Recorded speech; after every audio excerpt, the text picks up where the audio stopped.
Oh, no, ganito 3 years ago. Oh, yes, I know, I know, and I remember right. Commodore J, ganito, total naman binanggit mo nga, no, sa ating bansa, meron tayong freedom of expression and freedom of speech.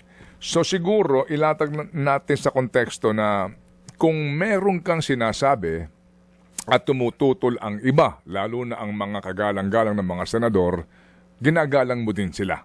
Ginagalang mo rin ang kanilang karapatan, right? Yes, right. Oh, yes.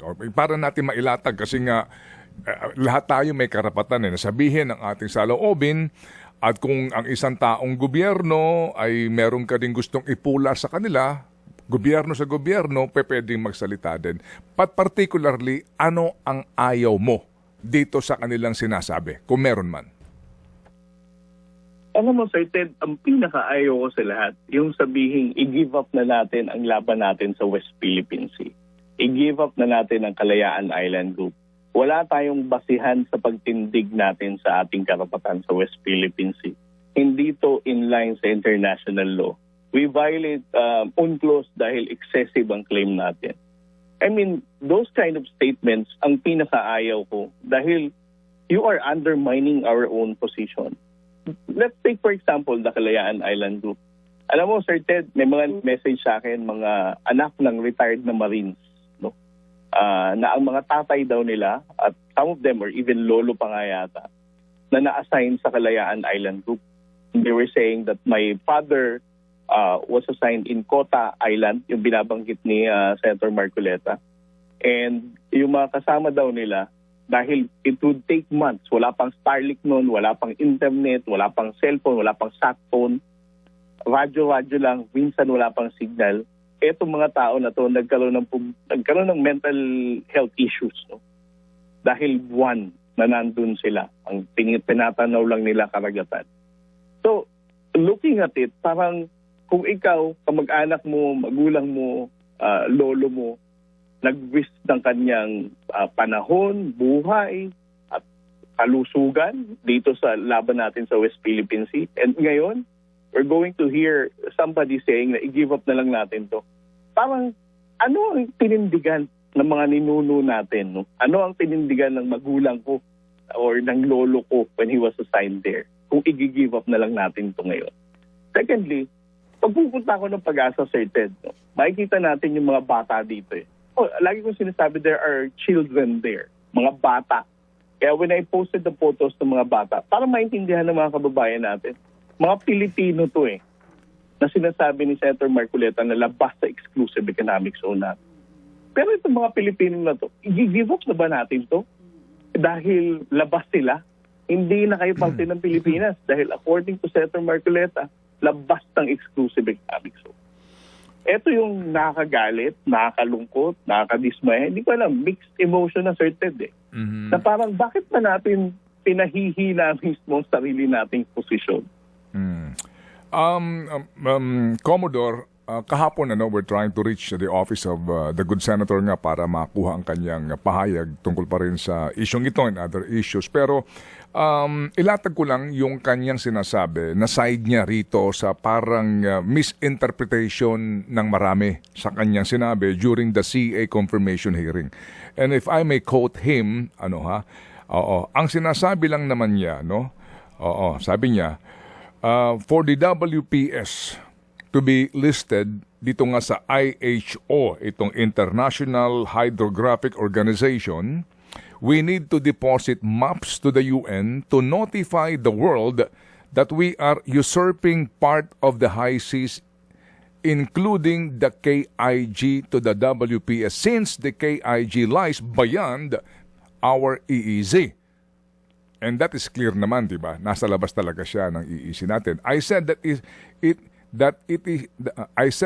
is not possible because that will be violating the UNCLOS unless, of course, we give up the KIG to solve the problem.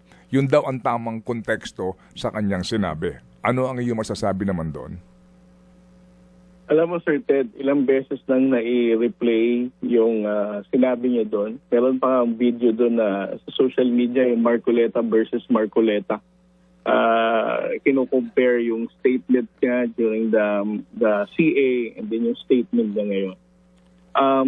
again, those are his statements. So ayoko nang endeavor pa so much efforts to explain ang difference ng statement niya. But again, ang di ko maintindihan dito, Sir Ted, no?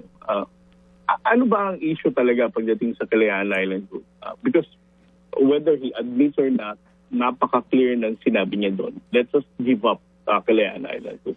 Even dropping yung clause niya na sinabing the IHO and deposit sa UNCLOS and all.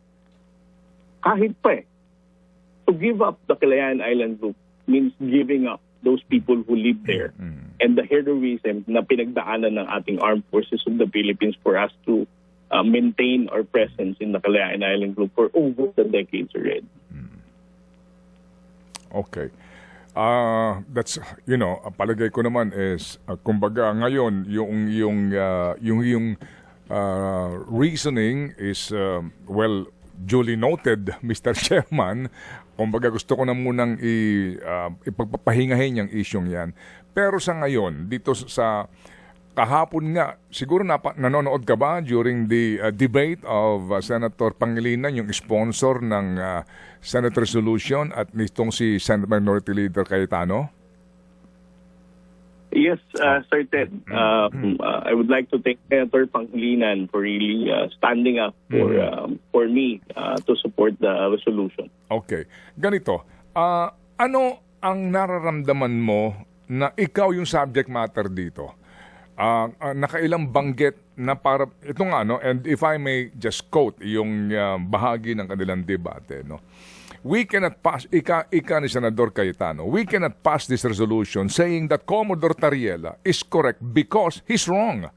If he simply stated, I love the Philippines, I will fight for our country, I'll fight for our sovereign rights, I will do my duty, but sorry, dahil uminit ang ulo ko, nilabas ko ito.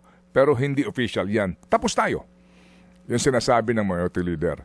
Dito sa statement na ito, oo. Yung nga, sabi nga ni Chacha kanina, yung reaksyon doon sa pagsusori. Pero kapag ganito na ang pinag-uusapan na ikaw yung subject matter mismo, kaya tumututol sa resolusyon na ito para nga ang gobyerno ng Pilipinas umakto na sa ginagawa ng embahada at kanilang mga tauhan din na pagbuelta at pagbira sa ilang opisyal ng gobyerno. Alam mo, Sir Ted, hindi ko na rin alam kung ano yung sasagot dito kay Senator Cayetano. Hindi ko ma-get kung anong gigil niya talaga dun sa caricature. No? First of all, kailangan natin maintindihan. The Senator Cayetano's office can look at this. No? Bago lumabas yung caricature na yan, as early as December 27 or 28, I don't have the exact date, almost every day, tinatag na ako ng Chinese embassy. So, when there was a change of leadership na sa embassy, lagi na akong tinatag, kune-question ako ng insidente, ano to, ganyan, I'm spreading lies and misinformation.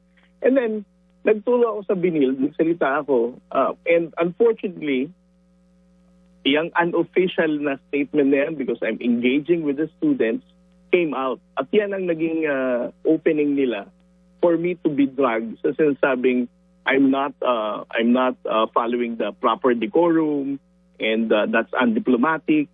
Pero kung titignan mo, Sir Ted, no, again, ulitin ko, that's not, alam niya naman palang unofficial yan eh. Ba? Kasi nga, classroom setting yan. Hindi yan press conference na tila pinalalaki nila. Tanong mo sa akin, Sir Ted, anong feeling ko?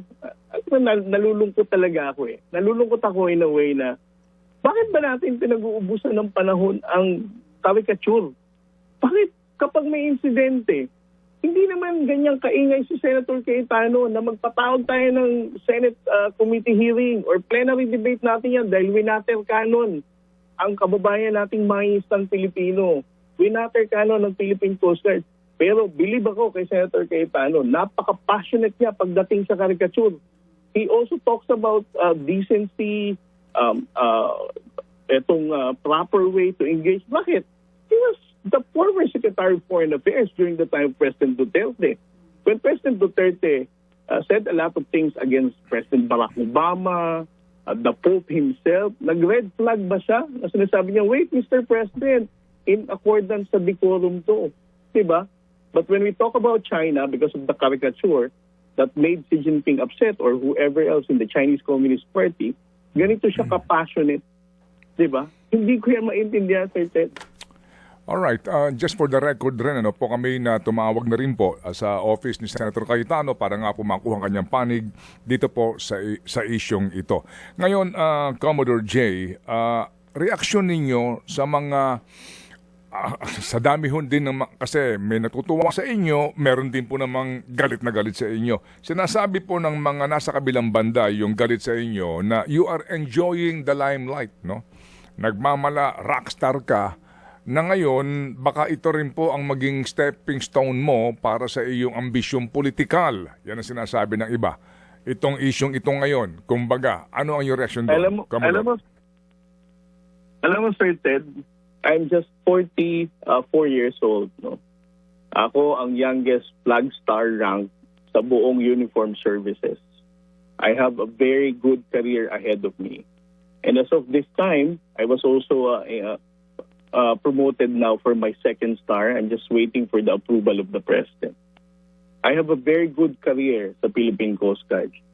Kung ang pinag-uusapan dito, usaping politikal, hindi po ako nanggaling sa pamilyang may political dynasty. Ang i-relate nila, hindi, kamag-anak ni Commodore Tariela, si Congressman Tariela. Congressman Tariela, for the information of everyone, is just a cousin of my father. No? And then at the same time, hindi rin siya traditional politician. He's a businessman, a self-made man, tumakbo. And hindi rin ako lumaki sa Mindoro. Hindi rin ako tatakbo doon. No? Para sa akin, yan yung ibinabato na parang ginagamit to para maging sikat, para tumakbo ng politika.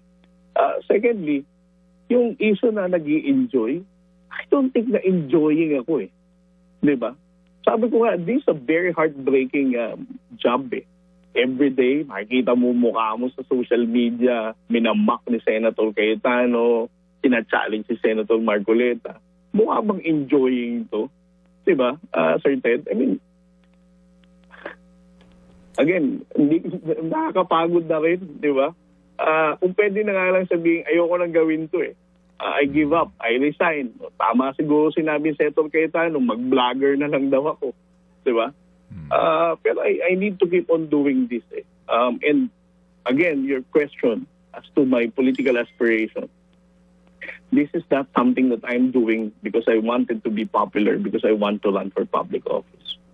Okay. Sige. So dito naman sa ating mga suki na nakikinig ngayon at eto nga, binobombard kami dito ng ilang mensahe na ikay binibira, no? Kagaya nga ng iyong inaasahan at yan kamo. Araw-araw nang nangyayari sa iyan. Ano ba daw talaga trabaho mo sa Coast Guard maliban sa pagiging spokesperson? Yun ang sinasabi nila dito. Sir Ted, I'm the commander of West Philippine Sea Transparency Group. No? Under my office, of course, we publicize and expose and monitor the Chinese unlawful and aggressive actions in the entire West Philippine Sea. So we process that, we evaluate, and we also publicize kung ano man ang makikita namin dito. Okay. So basically, wala kang fleet na hinahawakan. Ang office mo is specifically para dito sa mga how do you call that? Is this may specific ba ito na title dito maliban sa spokesperson kamo? Yes, Sir Ted. I'm the commander. My primary job is commander of West Philippine Sea Transparency Group, and my other job is the deputy commander of the Maritime Security and Law Enforcement Command. Okay, sige. Ngayon, diplomasya. Yun ang sinasabi ng iba. Ikaw, nangyari na yan at ngayon nga ay meron na resolution. In all fairness naman in the Senate, walang tumutol, no?